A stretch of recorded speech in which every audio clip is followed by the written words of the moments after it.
Bismillahirrahmanirrahim. Alhamdulillah wassalatu wassalamu ala rasulillah. Assalamu alaikum wa rahmatullahi wa barakatuh.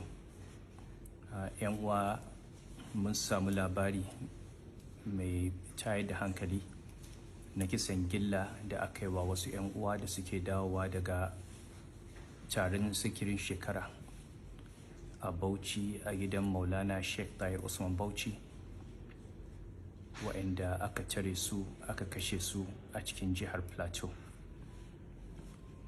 Wannan labari ya girgiza ƙasar nan gabaki ɗaya, ya tayar da hankalin jama'a.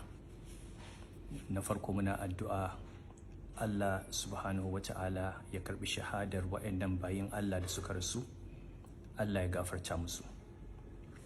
Muna miƙa ta'aziyyarmu ga Maulana Sheikh Tahir Usman Bauchi da kuma iyalan waɗannan shahidai.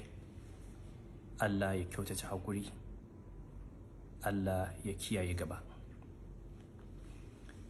Mun samu labari cewa da gwamnatin tarayya da gwamnatin jiha sun riga sun ba da umarni an fara ɗaukan matakai wajen neman waɗanda suka aikata wani mummunan aikin. Muna fata Allah ya bayyana su, kuma Allah ya ba da ikon hukunta su yadda doka ta ce, saboda bin haƙƙin waɗannan 'yan ƙasa waɗanda suka yi wa kisan gilla.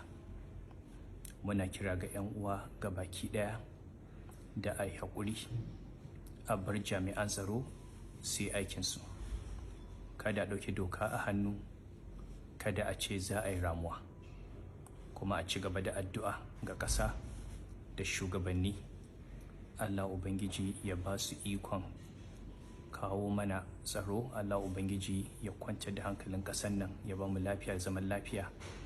Wa'annan fitintinu da suke tasowa, Allah ya ije mana su.